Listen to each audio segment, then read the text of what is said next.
Are you working with? Today I am Yeah.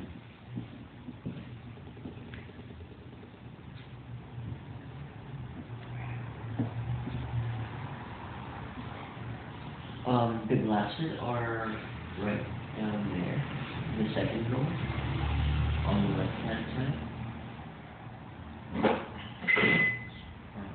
Yeah.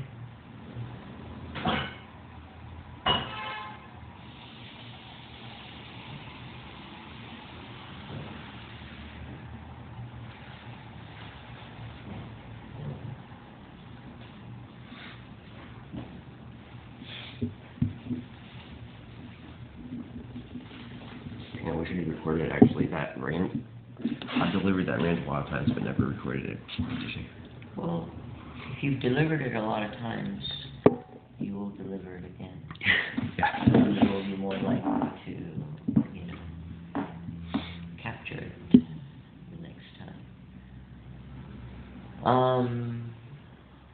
Okay, so, let's plan to wrap up by, let's say, it's about 1 now, so 2:30, if not earlier, depending on your schedule.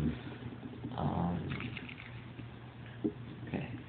And obviously, if I'm starting to feel drained, then I'll let you know. Okay. Well, give me just a moment to, review some of the stuff that I wrote, and then we'll pick up, partially where we left off. So if you can bear with me for just a couple of minutes while I read this in silence.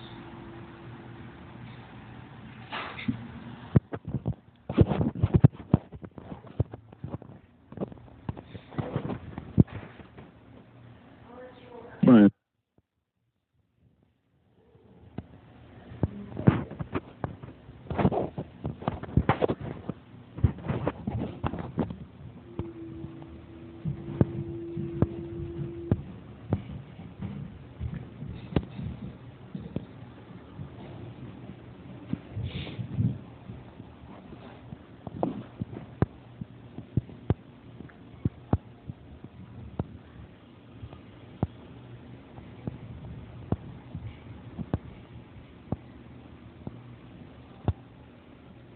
By the way, did you have a chance to think about any stories based on the seed I planted the last time?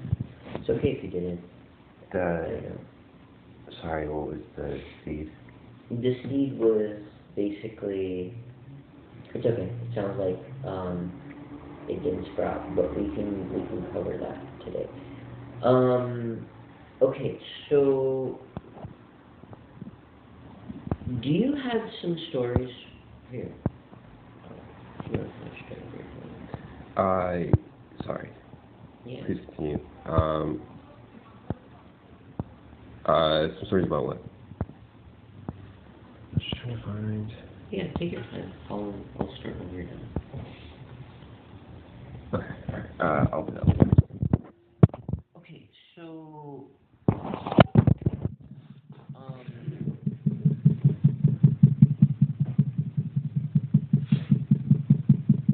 you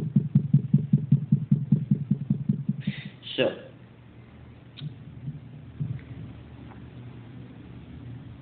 your father is a very imposing character in your life, and at the root of a lot of what defines your life.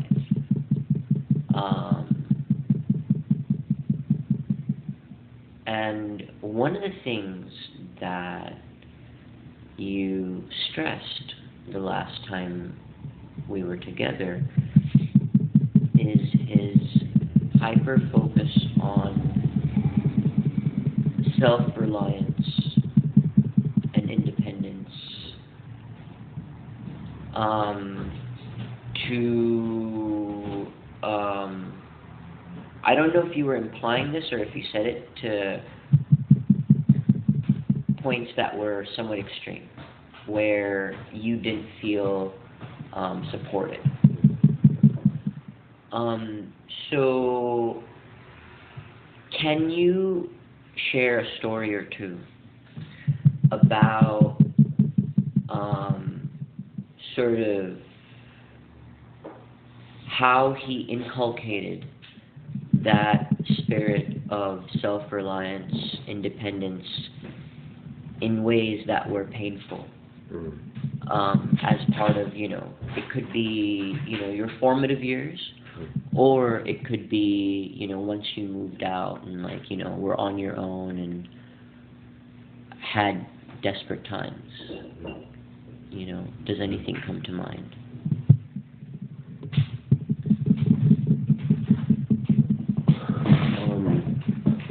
Sorry.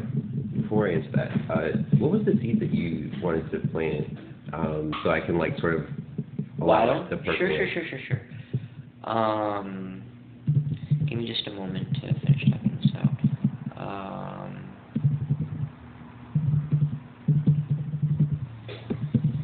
Okay, so basically the seed was, you'd mentioned how when you were 18, you left home, right? And you had some money saved up, and you eventually you were in the car. Yeah. And those were some dark times, maybe some of the darkest times. And you specifically talked about how surviving that time, and this was also when you mentioned that friend who was an angel and had the foresight to support you and get you into pursuing your higher education. And the thing that I remember vividly is you talking about how that period of life, surviving it, was a series of miracles. Yeah. Right? So when you said that, that to me represents a hotbed of stories. Yes.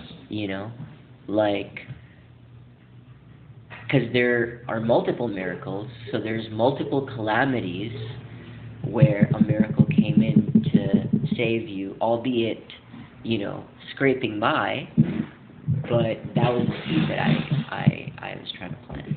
Yeah. Okay. I do actually have a lot of instances. Okay. Do you want to start there as opposed to the self-reliance thing? Because we can always come back to it, whatever's, you feel more impassioned. You're a great interviewer, by the way. You're doing a great job asking good questions. I appreciate that. Okay, so I think the primary example, I guess I would arrive at is simply how upon leaving home, I found out how big the deficit was about my information about how to live life. I think there was sort of so I don't want to say in my dad's defense, because I don't really think it's defensible, but I think he also had a similar situation where he was sort of tossed out of the house as a young adult without really any knowledge about how to live in the world, and he made his own way. And I think he had sort of an orphan spirit where he had to rely on himself only, and he really carried that forward with him into adulthood and fatherhood, but so I don't think I was really aware how ill-equipped I was to live until I left home and just found out that I was not equipped to do really anything. And I'm a smart guy. I don't think I wasn't ever really aware of that until I think my late 20s. I kind of always assumed that I was not very smart because of the environment I grew up in. being smart wasn't really like valuable or prized, and also like education wasn't valuable or prized, like but and so like I did eventually make my way, but that said, it took, I don't know, I'd say like I'm not sure if I have necessarily made up for the like deficits that my parents like started me with, but I would say it took at least a decade, like to make up for it. yeah. But you feel like you have made up for it. I feel like maybe like 95% weight, yeah. That's not to say that I've like made up for the time lost in like career and relationships. I've lost that time, I'll never get it back. But in terms of like just the bare knowledge you need to live, I think I've finally like acquired it. And so like my dad had this like, so like I'll give you a story. My dad is a very intelligent guy, very smart, and also extremely talented. He works in construction, but he's just a jack of all trades and also a master of all trades. Like he knows everything, and he's also like extremely self-reliant. He's always been a solo construction guy. He does contract work, and it doesn't really matter what the job is. He always does it himself, alone, by himself. And I've actually like all by himself. Yeah. And that's not to say he's never worked with people. So like he employed me at various times in my late teens and early 20s to do different work, but it was mostly just like really grunt work, manual labor stuff, like digging dishes or whatever. He never passed on any of his construction knowledge to us unless it was like knowledge that we could like pick up from observation. He never like instructed us.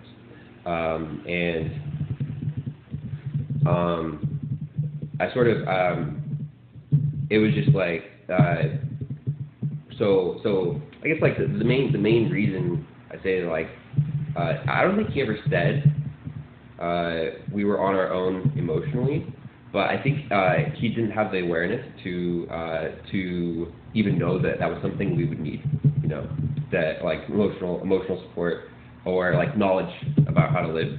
It just wasn't even in his mind because he's like so self-reliant and capable. I think he just like literally seems everyone's out here in the world alone, his kids included, right? And then he did though explicitly say that we would never get financial support. And what age was that? When he said that? Multiple times throughout the years, in my late teens, yeah. The first time you heard it was in your teens? Honestly, I don't know, but I do feel like it was said multiple times through the years, different times, different occasions, different contexts, but the meaning was always the same. Like like once you're out in the world, you need to provide for yourself. And I don't think he meant it in a negative way, like you're cut off. In fact, I think my parents have always wanted to be connected with their kids, but they're not anymore. Almost none of my siblings talk about my parents. And I think the reason is because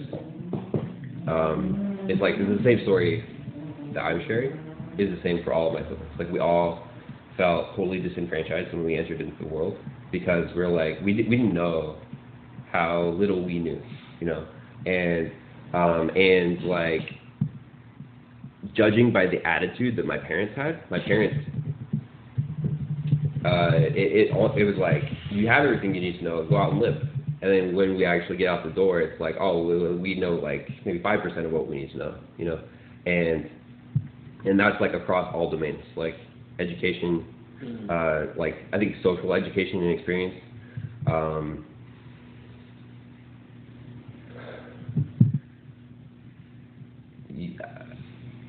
yeah, I don't know.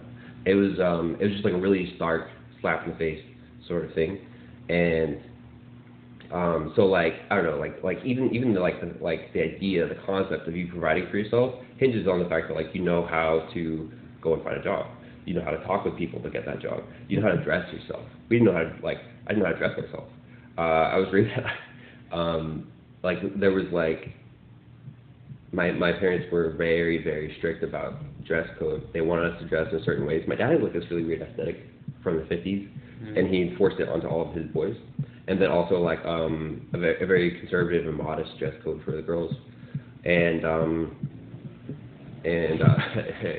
I mean, for example, I got a pair of jeans with holes in them in my late 18th year, and my dad found them. He said it was disrespectful, and that's when he kicked me out of the house. Oh, you got kicked out of the house? Yeah, over a pair of holy jeans. And, well, I think he had the thing to do it anyway. Yeah. But I guess that just sort of gives an example, right? Yeah. There is, though, I will say, though, so, like, on some level,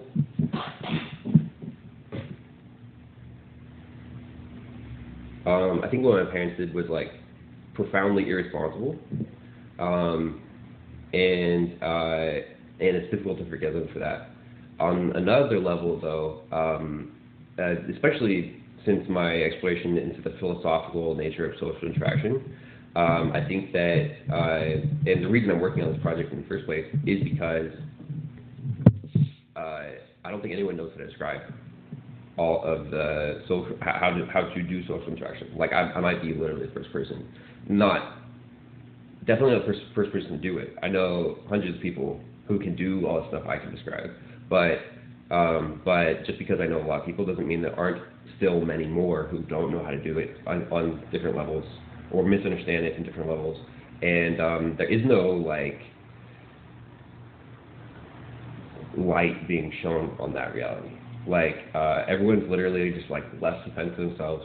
And this is, I think, the most ubiquitous and powerful domain of life in which to have knowledge and understanding. And the fact that nobody can describe it is, like, I don't know. To me, because I didn't have the information, it was kind of intolerable. I set out to fix it. But I guess, like, in their defense, I think my parents were in this position where they didn't know, and just like everyone else. And also, like, I still do not excuse the fact that they thought whatever they were doing was, like, sufficient and, like, even remotely good, because it wasn't. But also, once you get out into the world, realize, like, there's also a lot of other people who don't know the same stuff, like, who had more opportunities to socialize with other people, who were isolated from small children to adulthood, you know. There's a lot of people who have been around other people their whole lives and never picked up on this stuff. And so, that to me is curious. It is also curious how, like, there are some individuals who have learned, I think, all the way up to the height of social interaction skill, like the highest heights you can get to without ever being formally instructed. They're just, like, running purely on vibes. Yeah, like natural talents. And that is truly impressive also. So, yeah, I don't know. There's a full range. Yeah. So, I guess, do you have a story that comes to mind about when you were on your own? You know, paint me a picture of, like, a certain time point where, you know, what did your life look like, and you're, I don't know, running out of money or in a deep shithole, whatever wise, and then a miracle happens. There's so many occasions. I'd love to collect a few, because I think that would be very powerful. All right. And take a few moments if you wish to, you know, sit with, you know, what really.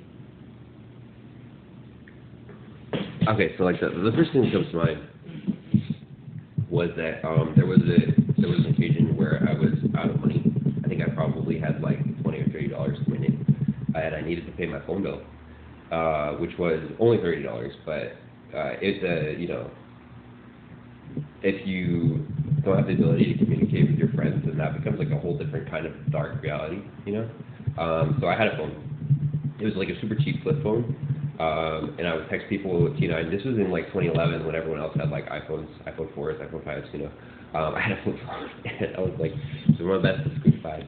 But I needed to pay my phone bill, and I had access to food because there was this elderly couple who, they knew I was in school and also that I was getting decent grades. And so they were paying for me to attend a local cafeteria and eat there. And also in retrospect, eating for free isn't terribly difficult. Especially if you have access to a kitchen, because there's food banks. Most of the food that they give you is not cooked, so you have to have a way of cooking it. But I didn't have a way of cooking it, so their help was invaluable to me at the time. So I had a way of eating, but I didn't have a way of like paying my phone bill. And somebody just randomly gave me $100, and they didn't know what my financial situation was like. I used to, I had some friends at the time, and if I gave them a ride anywhere, or really drove anywhere, I would ask them for $5 to pay for gas because I didn't have money. I had like $20 to $30. I was like not a lot of money to do anything. And I don't know, just like that one time that somebody gave me $100 bill, just out of generosity. They were just like, hey, it seems like you don't like have a lot, and yeah, that was a talking answer for I don't know. There's been a lot of happy coincidences like that. Actually, okay, so. I actually want to talk about Wait, before we get to that. Really, yeah.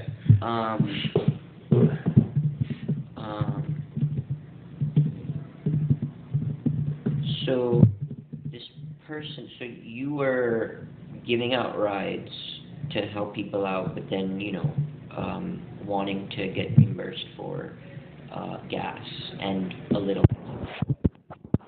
So on this one occasion, somebody needed a ride, but they had the means at that time, and knew your living situation, and instead of just giving you $5, they gave you $100. Yeah. Wow. Yeah. That. They didn't know my needs. They Like just knew my situation. Yeah. They didn't know your need. Oh, they just knew your situation. Yeah. Like you live in your car, but they didn't know in that moment how needy you were. Yeah. Man, just like imagine a ton of bricks, but like in the opposite way. Yeah. Right? Yeah. It was a profound relief. And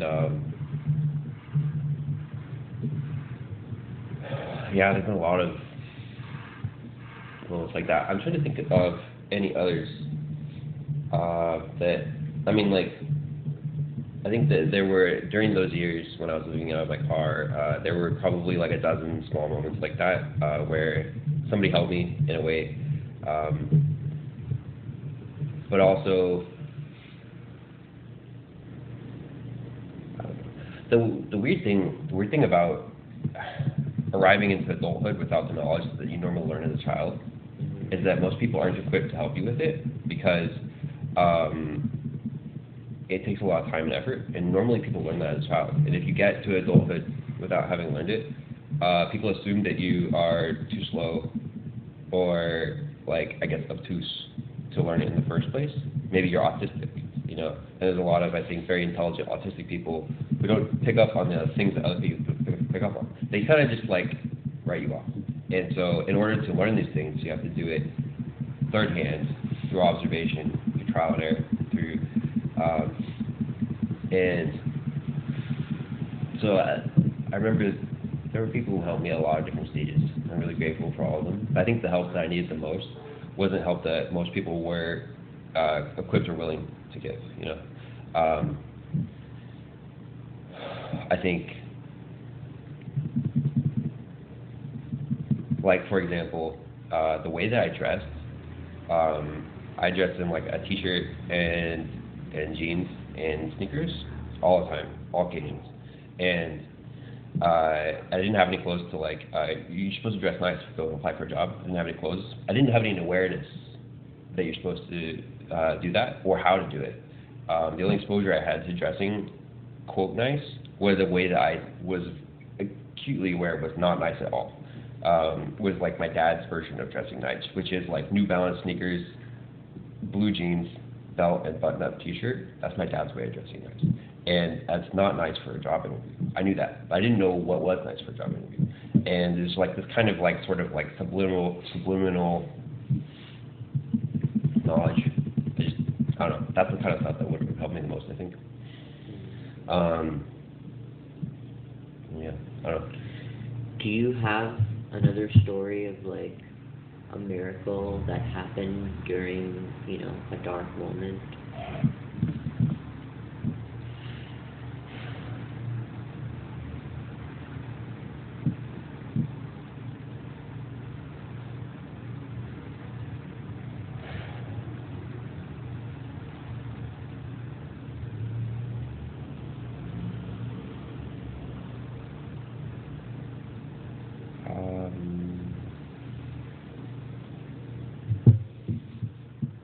Honestly, I don't know if I do have many stories like that.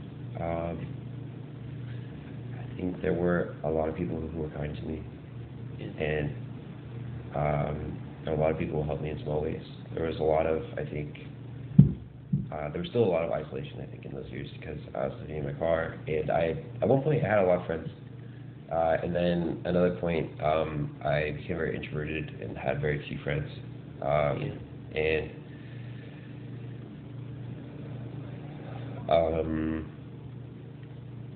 But honestly, I think the more miraculous times of my life have been much more recent. So we haven't gotten to this yet, but so after I left the pool, I was 28 years old. This was 6 years ago. I was depressed and suicidal for 2 years. At 28? Yeah. Okay. I was depressed and suicidal for like 2 years, and I almost killed myself. And I think that the circumstances around that, I consider those to be miraculous. The circumstances that led you to not. The support that I had a friend who came to help me. And I'm very grateful for her.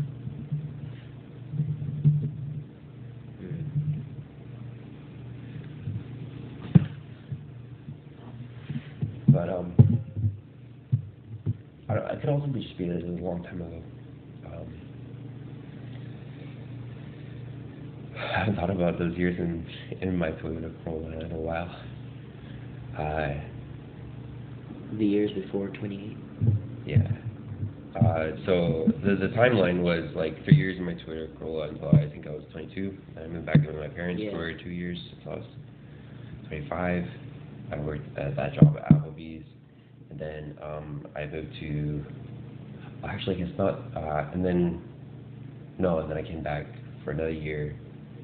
I went on a brief trip to Florida to visit my only good friend from Reading for 3 months. And that didn't pan out. So I came back for another year until I was like 26. Moved to Sacramento. I was 28. I was 27. Sorry. Left my Colt. After that, built my van when in the late part of being 28 years old, and moved into it in June of 2020. 2020. 2021. Yeah. Oh, 2021. Yeah. So the pandemic kind of overlapped with when I was super depressed, but I don't think I was depressed because of the pandemic. I was depressed because I was like profoundly hopeless about my future after like sort of realizing that I had like lost a decade or like wasted a decade, type of sense. And there's also like other things, but yeah. Wait, so what was the question you asked earlier? You asked if about so I want to take this in a slightly different direction, but it's still on topic, I think, which is that I've many times in my life felt like the universe is taking care of me. and this is actually part of my philosophy. I think the universe takes care of people who. Okay, so actually, I don't know if you remember my philosophy of romance. If I had to sum it up, no.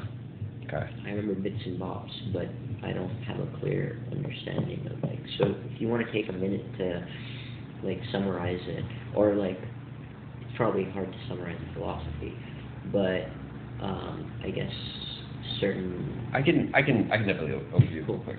So like, the main idea is that like you need negative interactions in your relationships, not just positive. Oh yeah. Right. Yeah. And the reason is because if I can have a negative interaction with you, I can't protect you from yourself or make you a better person. Yeah.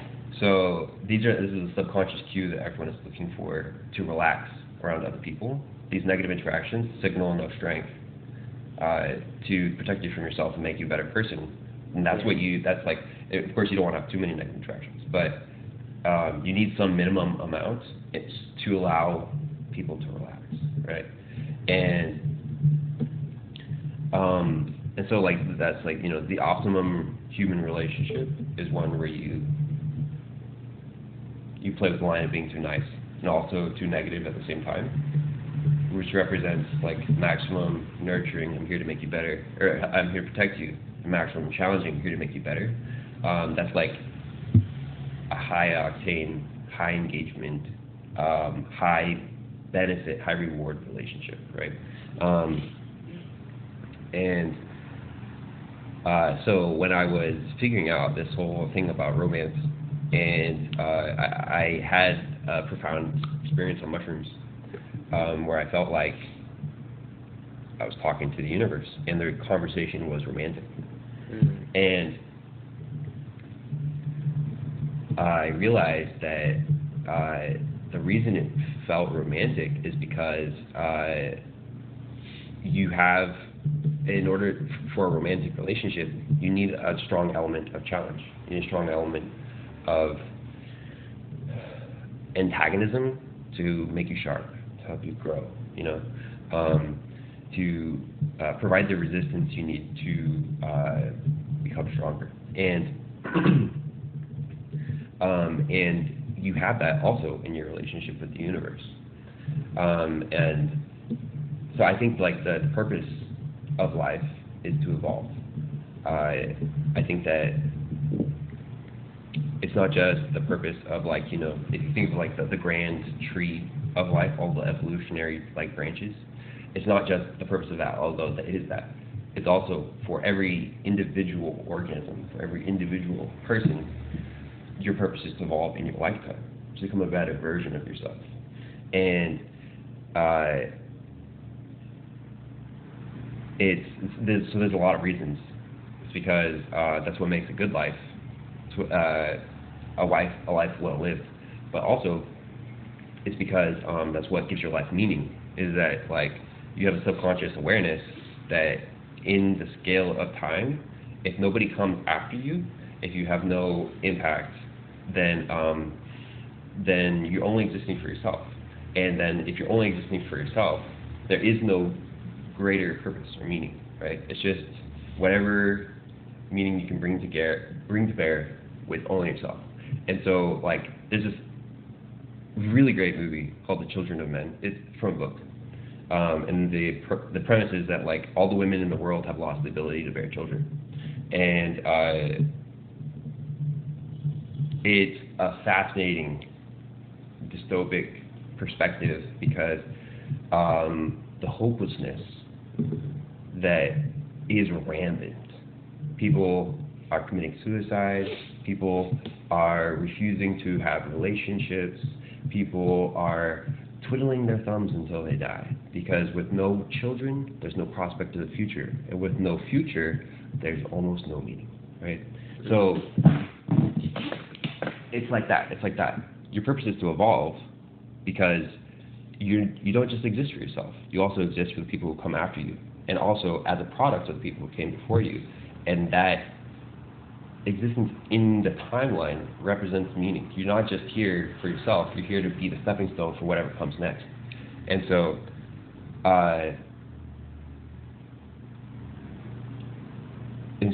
when you align yourself with your purpose, it's very like a romantic relationship, because the universe exists to challenge you. Or at least there's a linear gradient of challenge in the universe, and it's always there. And because it's a linear gradient, it goes from the smallest to the greatest. Every single organism that exists can engage with that gradient and try to become a better version of itself. And also every branch of the tree of life can also engage with it. But we all exist to become better. And so when you align yourself with that purpose, and the purpose of your existence becomes to be a better version of yourself, the universe, I don't think the universe is alive. I don't think the universe is aware. But the universe, you begin to have a relationship with the universe that is dynamic and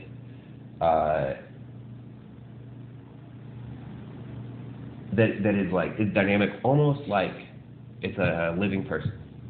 And that relationship is the same kind of relationship you have, the optimal relationship. When you're in love, it's the same thing.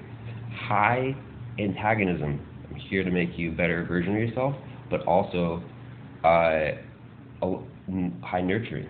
I'm here to foster you, to help you achieve your potential. And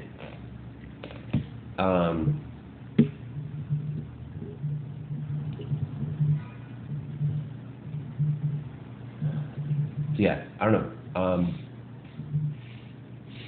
All that to say, I've many times had a feeling like I have a very privileged and blessed life because of my awareness of this. Although I haven't even been aware of this for that long, I think I've sort of glimpsed it many times, where like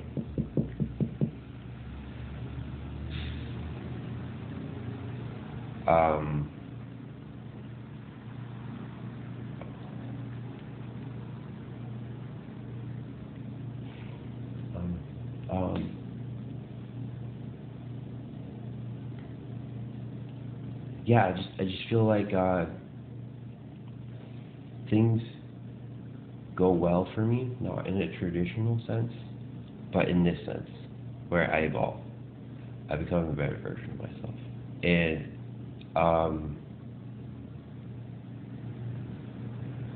I haven't consciously been aligning myself with this until recently, until I discovered it in my philosophy project. But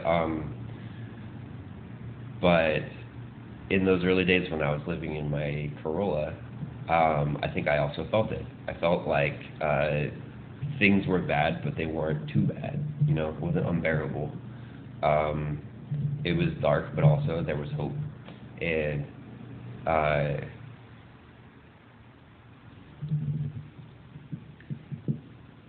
it really felt like the universe was conspiring to take care of me. At the time, I would have, because I was religious, I would have said it was God was taking care of me, you know. And now I'm not religious, but I still have the same feeling, which is that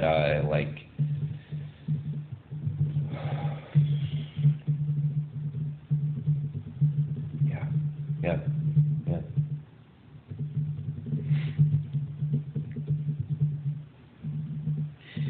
So, I just want to make sure I'm capturing this correctly. One of the things that you said is things aren't necessarily better for me in a lot of ways, but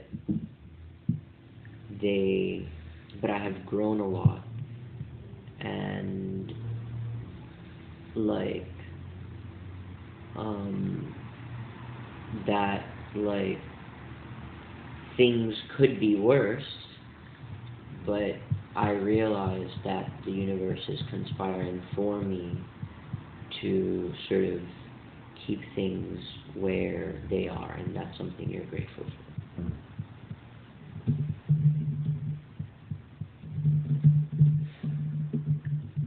This is something I've struggled with a bit, which is like the comparison to a religious perspective in my work. I think there's a lot of there have been a lot of moments where I've been like trying to describe things that I would have definitely labeled religious before, and now I think I have like the terminology and verbiage to avoid that. But yeah.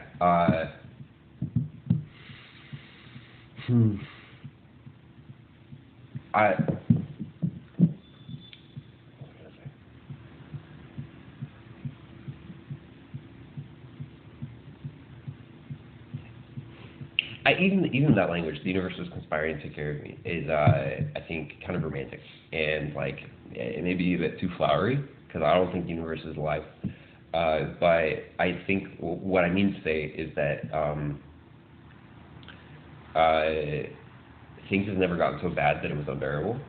And it's not even that I don't think that can happen. It's just that I think if I continue to align myself to the purpose, which is to become a better version of myself,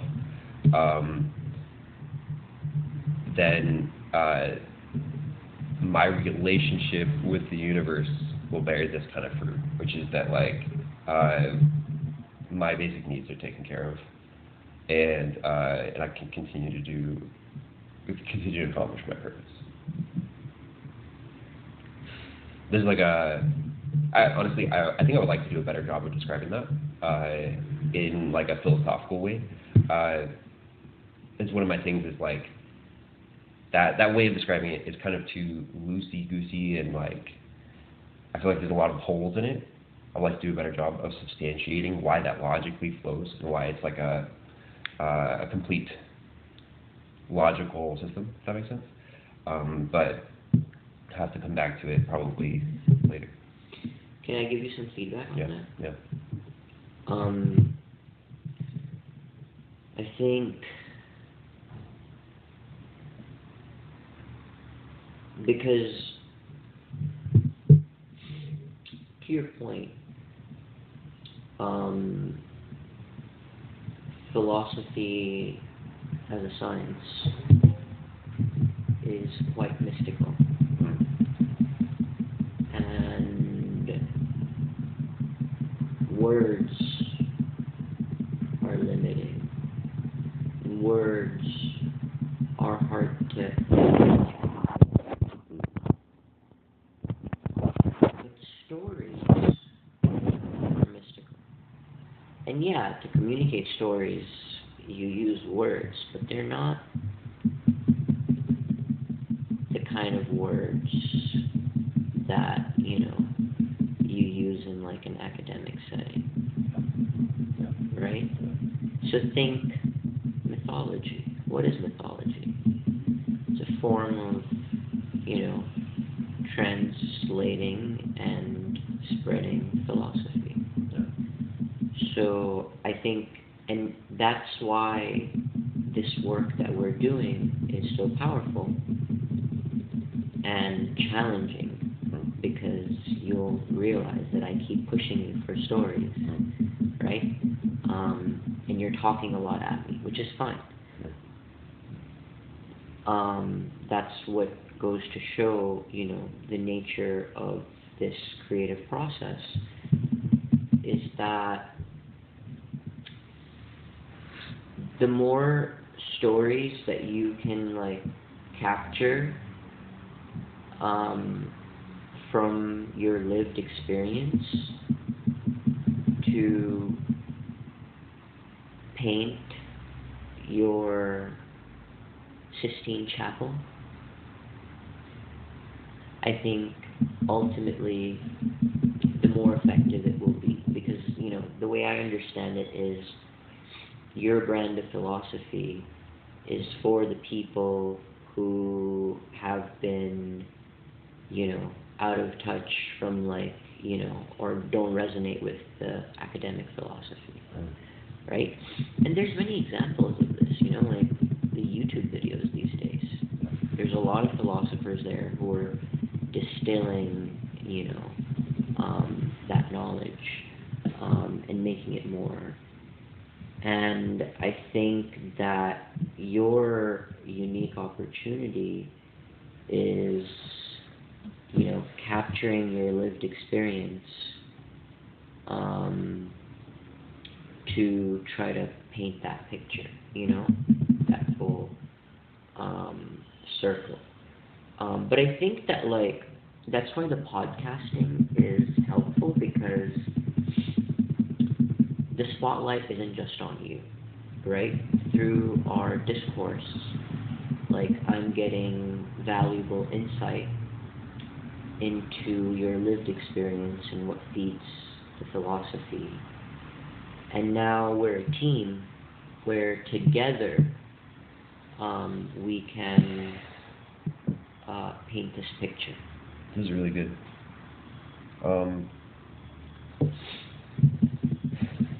I struggle with this because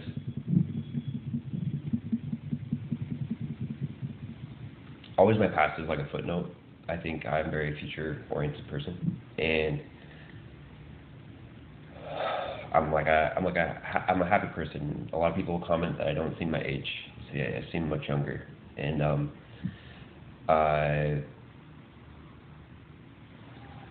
sometimes people say like childlike, and I don't like to focus on my past usually, but also like I'm aware that there's like a relatable element. So a lot of people have been on hard times, have experienced bad times, and have needed to, I don't know, could take the reassurance that comes from that knowing other people have also experienced that. I struggle to feel where to put like a delimiter between like, I think like my very future oriented perspective in my work versus in the connection to my past. To me, they feel almost completely disconnected.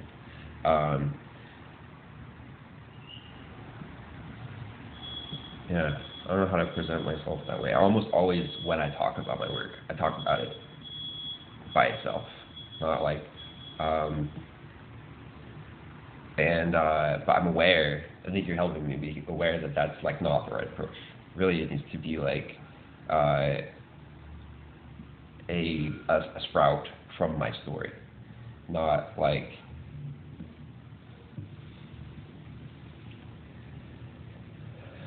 not just like pure logic by itself, which I think is like kind of the way I like present it usually. It could be far more relatable if I couched it in like my history. Yeah. Yeah. And I hesitate to share this, but I have something that could be of use, but it might not be easy to hear. But it's something that I think has helped me a lot, and I share it for two reasons. Number one, in case it's of help to you, and number two, I truly believe that saying, treat others the way you want to be treated. And if I'm in my narrative, the way that I talk, dropping subtle hints about lack of awareness, my true friends are those people who help expand my awareness. Okay? Mm-hmm. And that's not always, to your point, that can be a negative experience, that challenge. So it's good. I definitely need to work on this. I appreciate it. No, actually, this is interesting. My friend Jason told me this. He said that I talk like a lecturer, and he said that there's like a spectrum. This is something I plan to think about soon as part of my work, I guess, like doing an analysis of this. But like, he said there's a spectrum of like, I guess like way to communicate from like understandable but boring to not understandable but attention grabbing. And is why like it's like the myth versus the lecture, or maybe just like a list of bullet points. It's just like it might be easy to understand, but people are gonna their eyes are gonna glaze over, they're gonna lose interest, they're not gonna like pay attention. And like whereas like a myth is like it's highly relatable, attention grabbing, but also like usually the moral of the story is like hidden or shrouded, and like the clarity is not there. And I have a passion for communicating clearly. So before I was working on this, I was working on an ed tech startup, and it was like, I don't know, I wasn't necessarily doing philosophy then, but I definitely was like thinking a lot about like philosophy education, and I had some interesting theories that would be fun to talk about, I guess. But like, the main point is that I was really focused on like what's the best way to communicate, and that's definitely like a strong influence in how I talk about stuff now.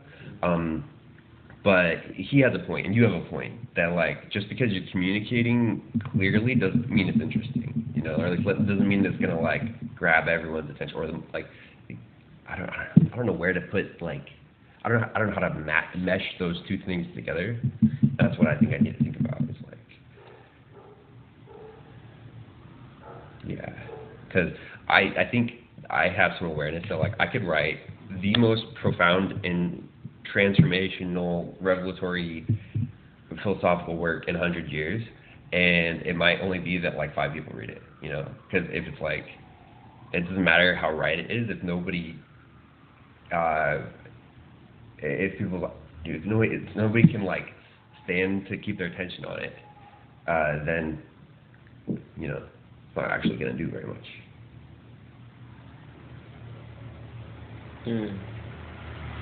Also, I have a tendency to ramble, or at least like just talk and talk. So if I'm doing that, you can stop me, or you can cut it and you can ask questions. Like I don't know, like. I think that as a rule of thumb, I try not to do that. I do it, but I try to be very, very conservative. And what life experience has taught me is that the rambling, though it's perceived as superfluous from some perspective, it's still heading somewhere, you know? And to me, it's meditative because it's a good test of my patience and my ability to engage, you know, and, you know, sort of be in reverence to the divine within you. Okay. Yeah. Okay. And what's really interesting is in my day-to-day life, I'm not able to do it as well as I'm able to do it in this setting. So there's something very special about this work that it allows me to sort of just be and let be. Yeah. Right? Now, I think that ultimately,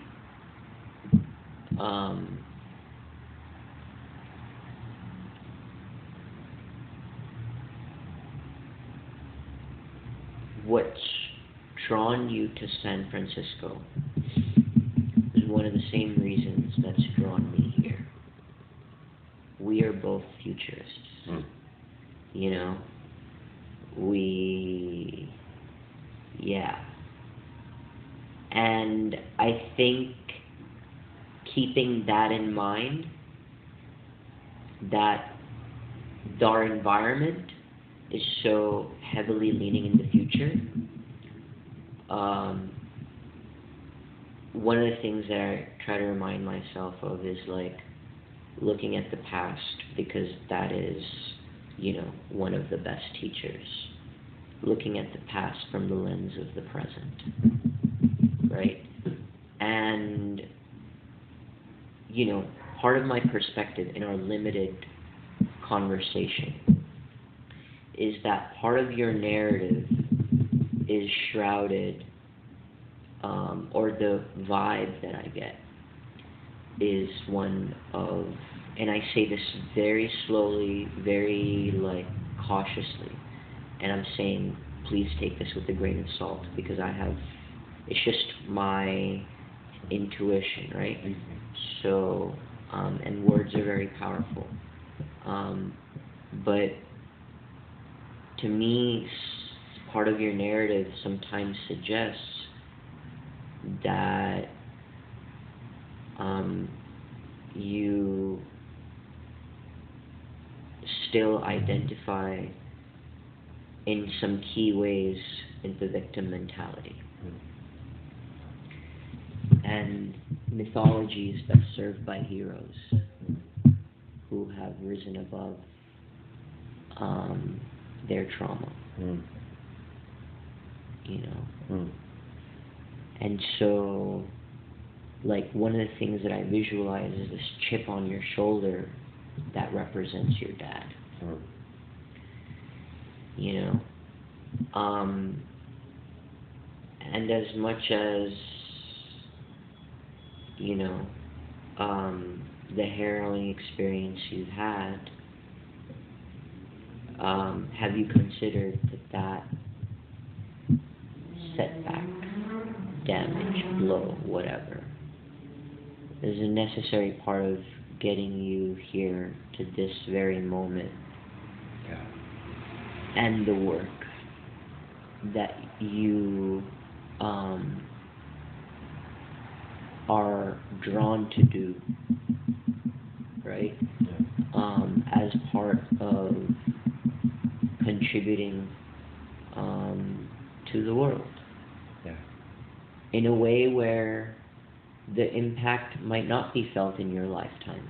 But what I can tell you as an artist, one of the biggest pieces of wisdom that I try to remind myself of very regularly is the greatest works or greatness is planting seeds for trees whose shade I will never get to enjoy. Yeah. You know? So, you know, I tell myself, you know, it's very hard with the ego, but I tell myself, I try to remind myself that this work, whatever work I'm drawn to do, it's not for a particular outcome that will be realized in my lifetime. Yeah. It's powerful. Yeah. No, I mean, you're right.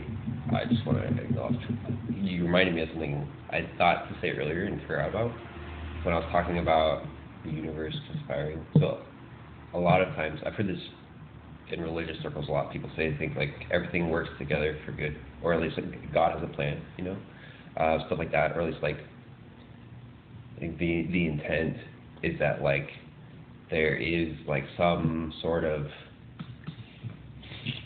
universal awareness that is like putting things together in such a way that everything works out in the end, right? And I felt that a lot of times.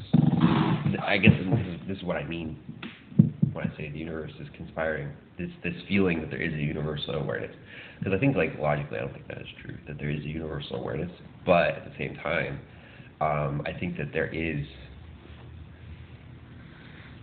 We'll probably talk about this eventually, but there's like a line of purpose that connects all of us to the future. And there's a very sort of real and powerful sort of like sum is greater than its parts feeling, where I think, yeah, like I'm doing something I think that's very special. And also, I'm pretty confident if my upbringing in early years hadn't been so needlessly bad, I never would have reached a place where I saw, where I glimpsed this reality and was able to bring it to fruition. Like, I think there's definitely an element where my, like, the tremendously bad beginning put me in a very unique place where I could see and bring about some tremendous good. And I think that's like a one-to-one correlation, for sure. But because, like, it's like, to be able to see this good and bring it into fruition is like you think that anyone would be able to do it. Anyone who could, you know, reason their way to it. But most people, despite being able to reason their way to it, don't do it. And I think because it's like, it's just not the easy path. it's a very particular and very difficult path, and you wouldn't wish this on one of your friends or loved ones, this path, you know, and you wouldn't want it for yourself, unless you needed to do it. So there's like a very sort of, I don't know. I'm not grateful for the bad times. I think I could have had a good, impactful life without those bad times. But also, I do feel that what I'm doing is special, and without those bad times, I would not be doing this. So it's I don't know if bittersweet is the right term. It's not really, mostly because I think I'm very like future focused, future oriented, and also I think I have a powerful intuition that my future is going to be like 10 times better than my past ever was. You know, not even 10 times, like 100 times better. Like I think I'm really going to transcend my beginnings, and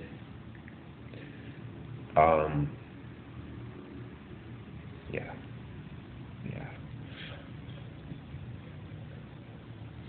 You know, the thing that I want to share is that, like, I think one of the themes that you touched on is I think a lot of the power that you can derive from this work, and making it relatable, is by making it more autobiographical. And that's part of what, I'm driving at as well. What is the mechanism? Like, should I try and tie my philosophical observations to stories about my past? Is that like what you mean? Like, or like? I think that, considering where we're at right now, that might be asking for too much. Okay. So I think, I'm somebody who tries to break a mountain into, smaller parts.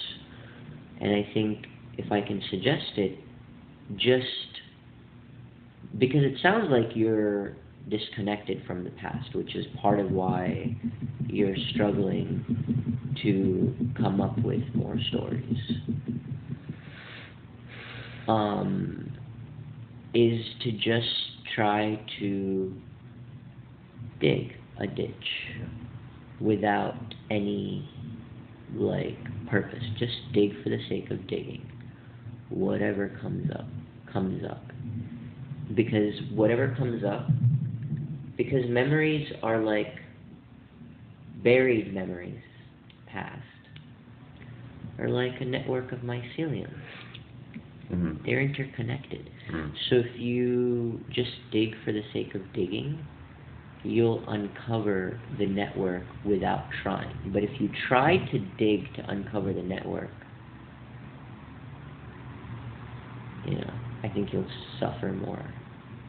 But I think if you just dig, use some of the cues and try to actively, just focus on storytelling and things that have happened, in your 20s, things that have happened, in your 30s, I think we'll be able to, and here's the thing, you don't even have to, because I feel like, you have this very independent spirit, but, this is one of my gifts, weaving stories and finding meaning, and you'll be the 34th time that I've done something from start to finish. So there's some honing of the craft that I think you'll be able to benefit from. Yeah, I agree. In this regard. Yeah. So I think if you're open to it, I'd say let this be the seed that I plant, and if you have whatever time now, go spend it with yourself and just think of stories, man. Think of stories from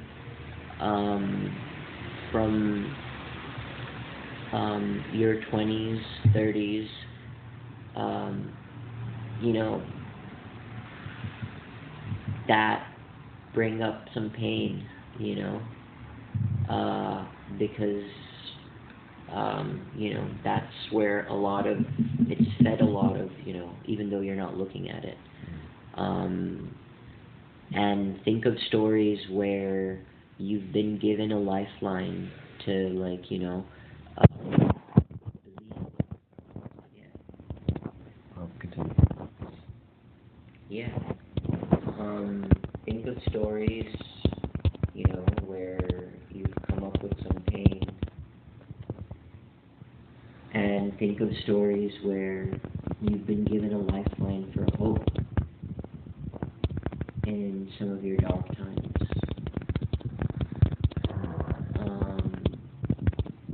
And you know what?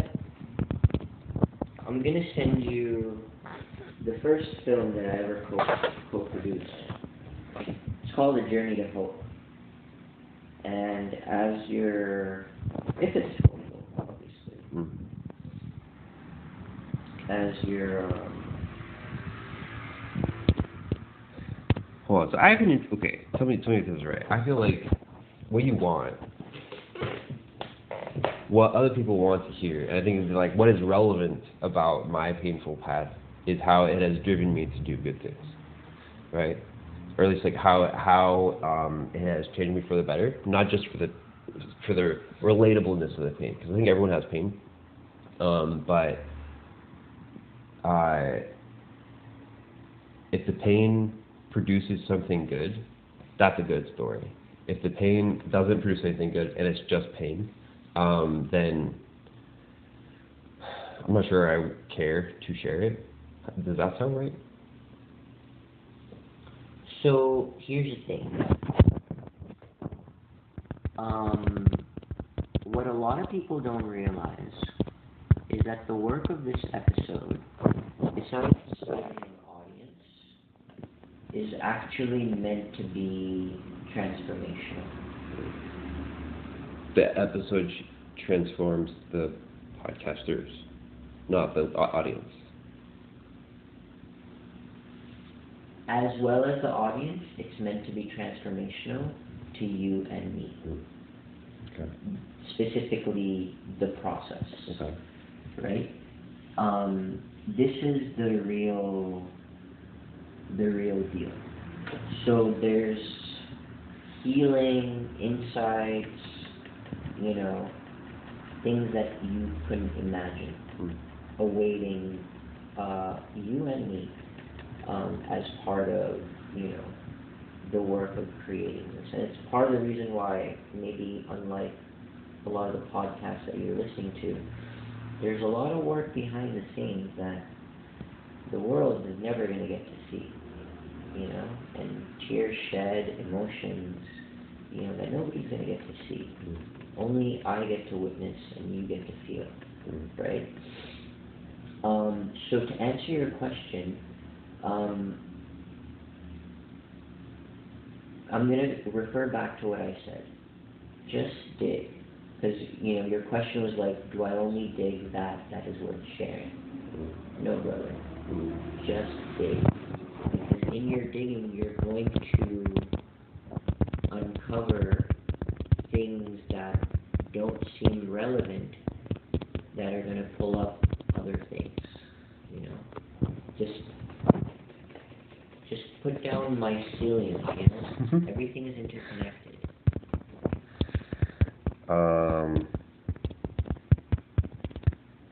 Okay. So you're trying to draw out my story, and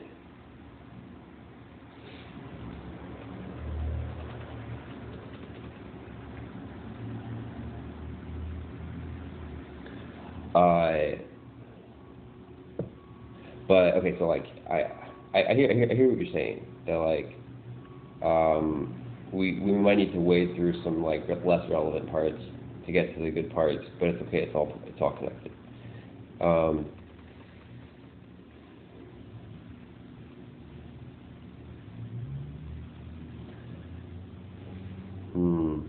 I have this weird thing where like I think the reason I don't think about my past that much is because I'm very like future oriented, and also like, you know, there's not like a lot of good stuff. I'm not really one to like reminisce very much, or at least I think maybe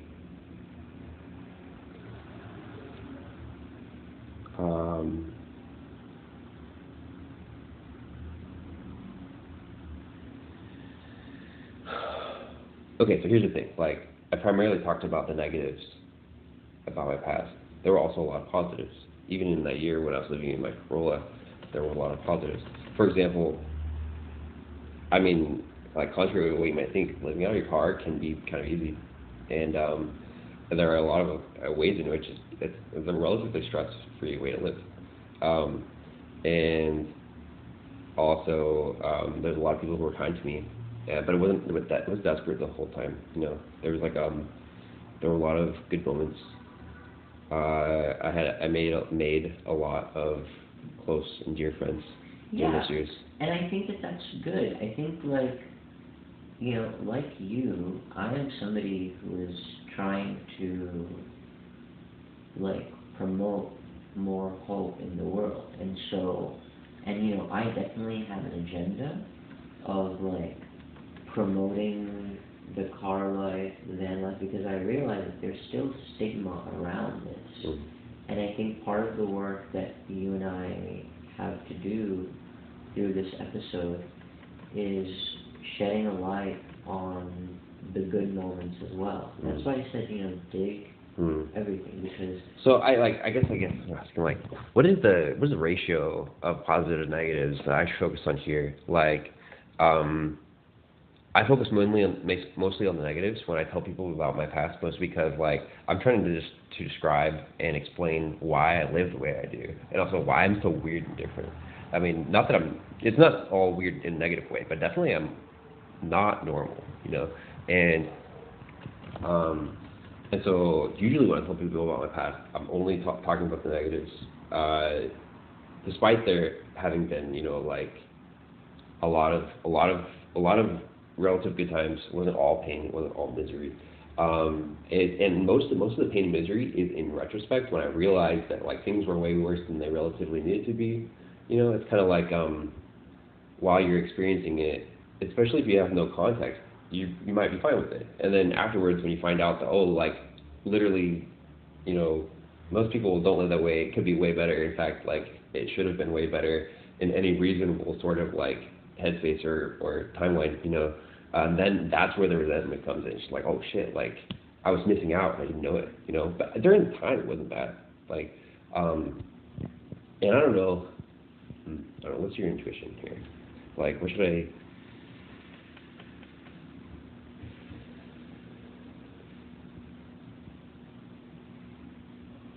What do you think? So my intuition says that, like, trying to prescribe a ratio to you is limiting, you know? But I also understand that maybe that framework of, like, you know, 50-50, let's say, might be important to wrangle, you know, the mind.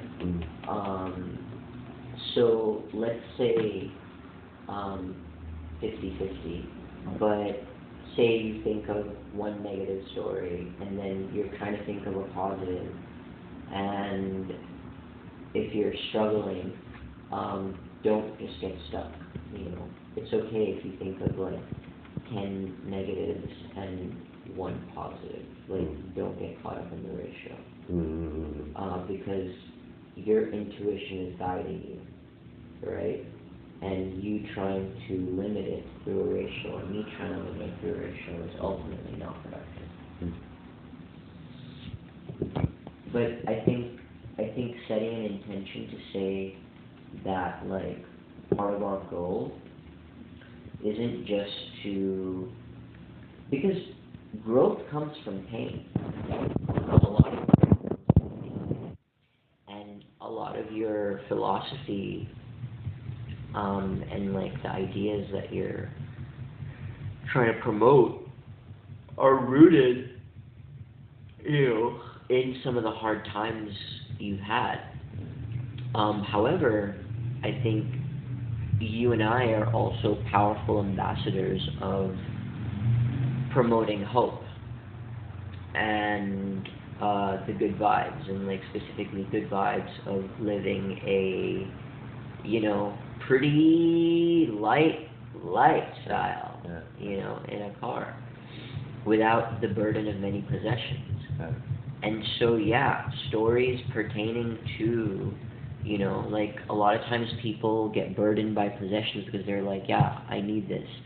But then if you have a story to say, I needed this, and then magically, I found it or somebody gave it to me, those are very powerful, or like how you architected your life living in a car, even the story of how this elderly couple came into your life, because that's pretty miraculous, I think that's a wonderful story. And it doesn't need to be that much. Like, remember, this is an hour-long episode, right?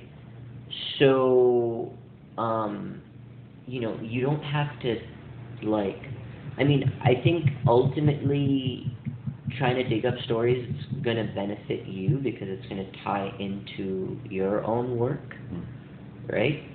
But I think if we told ourselves, hey, let's meet tomorrow at like 3 or 3:30, and like whatever you come up with in between then, because now everything is fresh. We've just tilled the soil, right? Okay, so I have a philosophy of optimism. I kind of really want to share it with you. I think it's relevant for it. But also, like, I don't know if you're signaling that you are getting tired. I am getting tired, but like, this is something that I'm not gonna worry about, writing down as much. It's just, chit-chat. All right, so I sent you a video about this actually, and I'm very excited about this. This is something I've been working on for about 1.5 years, and it's only just finally sort of like reached a stage where I think it is describable. So this is it. Actually, I don't have a short version for this yet. I'm gonna do my best though to make it a little bit shorter. Okay. I think there's 2 paths to success in life. Yeah. Success being like not a destination but a trajectory. Yeah. And one is a linear path, and the other is an exponential path. The linear path is heavily promoted by society and also people in power because it's supposedly safe. The reason people think it's safe is because usually what it represents on the linear path is you trade time for money, or time for success, rather, and on the exponential path, you would trade information for success. The difference is that when you're trading time for success, you don't have a lot of time. And the things that make life good, education, exploration, and fun, you don't have a lot of time for those things when you're trading all of your time for success. But inversely, if you're trading information for success, usually it looks more like high risk, high reward bets, or maybe medium risk, high reward bets. But you make a lot of bets, and maybe most of them don't work out, but if any of them do work out, the fact that it's an exponential return. So the exponential return will almost certainly blast you past any sort of return you would make in the linear, quote, safe route, and allow you to transcend your circumstances. The key difference, though, is that like the linear safe route, people take it and also promote it because they think it's safe. But I don't think it is safe. And the reason is because I don't think safety exists. Safety implies stasis, and stasis doesn't exist. Everything's in constant motion. Yeah. So there's this famous adage, offense is the best defense, and this is also like a military sort of truism, that anytime you you want to scale your weapons more than your defense, because all you need is a bigger gun or a faster gun or more speed and agility than your enemy, and whatever shield they might have, you just need to shoot enough to get through it, and then it's like they don't have a shield at all. And so it pays more to scale your offense than it does to scale your defense. And so this linear safe path that people take, the problem with it is that it's vulnerable to accidents. It's vulnerable to what? Accidents. The linear path. Yeah.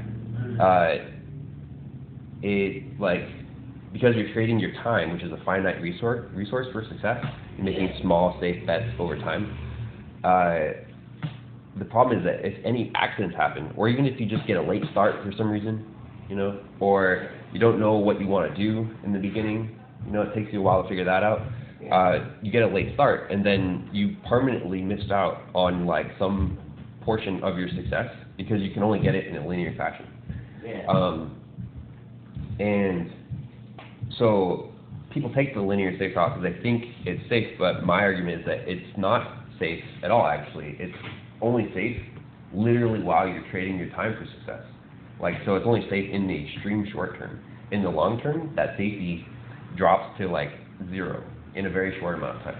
Like, because of the potential for accidents. You can't tell what's going to happen in the future. So you're much better if you take the opposite path, go the exponential route, focus on education and trading that education for success, rather than time, and you'll have a better life, because you'll have time left over for the things that make a good life, like exploration, fun, and education. But also,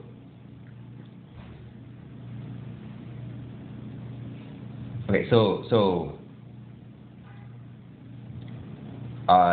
this is my theory of practical optimism, and the reason why it's practical optimism is because you start to realize, when you really understand this, that literally all of your negative perceptions about your trajectory in life come from believing in this linear safe path, believing in the safety that it represents, even though that safety isn't real, it's a mirage, you know.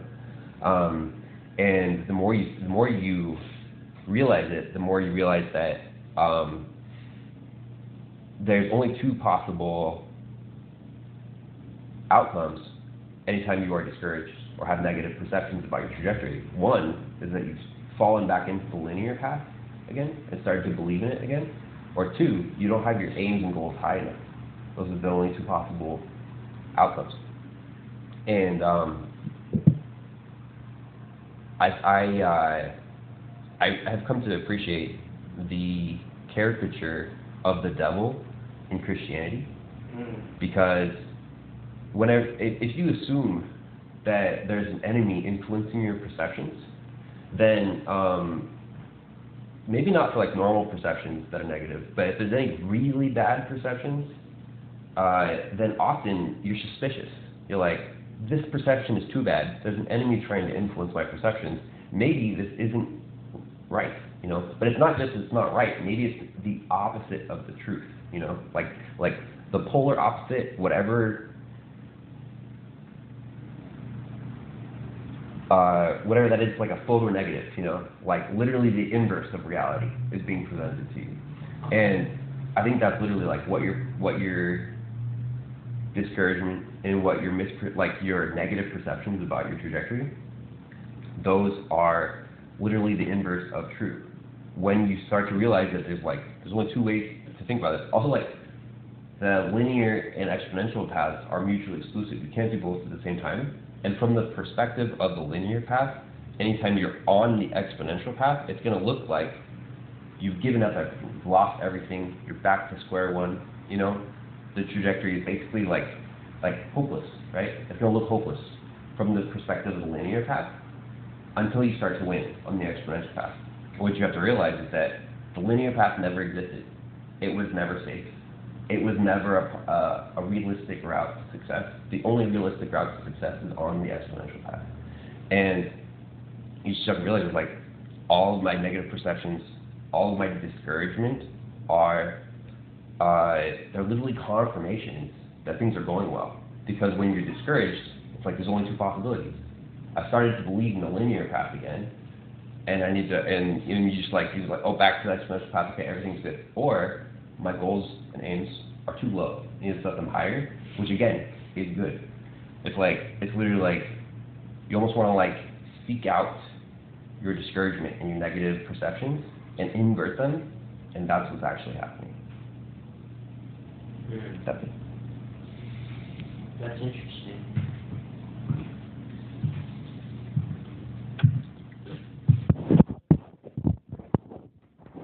We didn't notice it.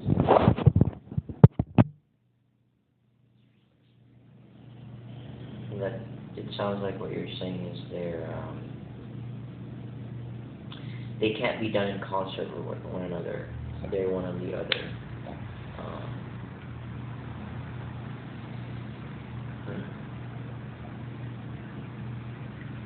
Cool. Well, you gave me some food for thought. While we were talking, I feel like something came to me, but I think I feel good about where we've landed today. Did you want to try to meet up tomorrow? I can't tomorrow, maybe Thursday. Thursday? If you have time. Or Friday. Do you have a sense of your schedule on Thursday? Thursday, I have plans to go to the second Thursday's Valencia block party with friends. Second Thursday? Yeah. Valencia? Yeah. What's that? There's a Valencia Street block party every second Thursday. What happens at said block party? It's like 3 or 4 blocks that are blocked off from traffic, and there's usually like 3 different stages for music, a lot of vendors, and thousands of people. So live music, vendors, and lots of people. Mm. Cool. Yeah, but that's in the evening though, so I think it starts at 5. So we can meet before or Friday. I'm leaving the city on Thursday, so if we do Friday, which is fine. Tomorrow I'm meeting with a friend at 1:30. I could do before that if you have time. Yeah, actually, if we wrap up by 1, that would work. So how do you feel about meeting up, say, at 10:30, and then, you know, we go for like an hour and a half, and then, you know, So, yeah, and you'll have enough time to sort of dig. yeah.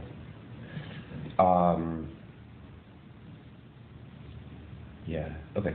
You want to hear more stories from my life and not more of my philosophy? Yes.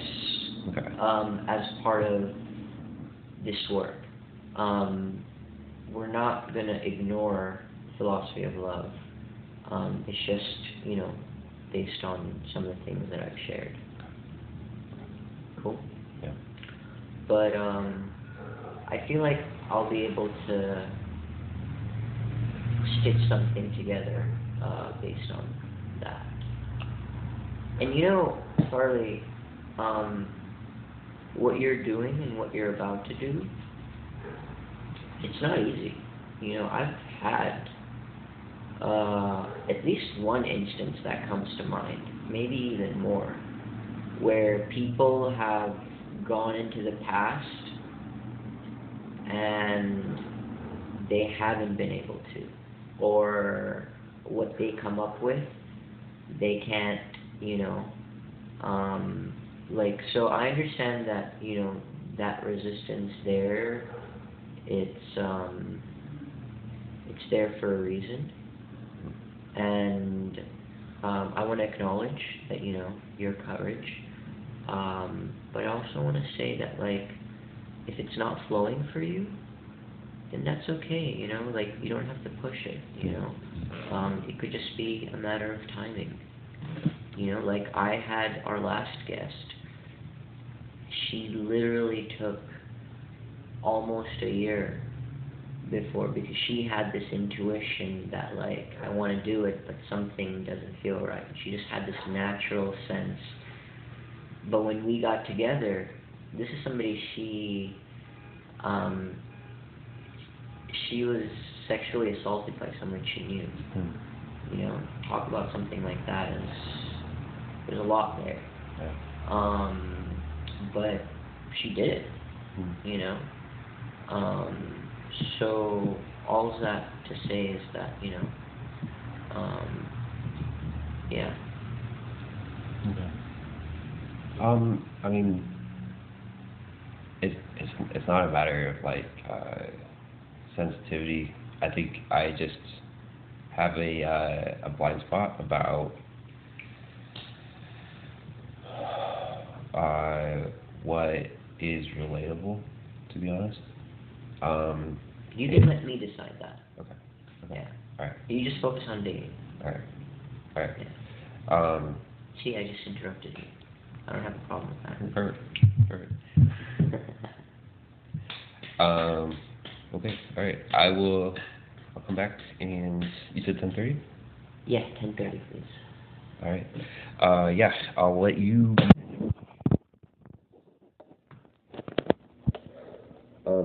I do really want to develop a sense, though, for what is relatable, because I tend to share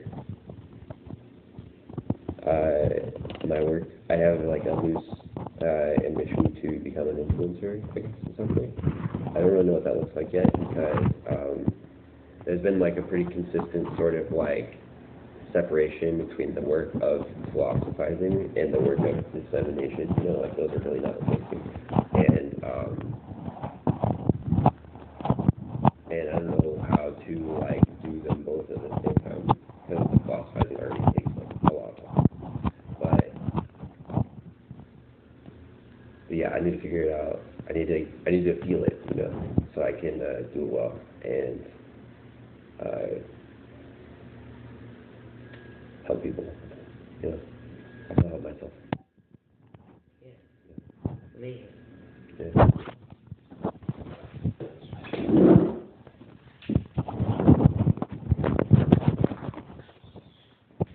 Oh, don't worry about it. I got it. Thank you.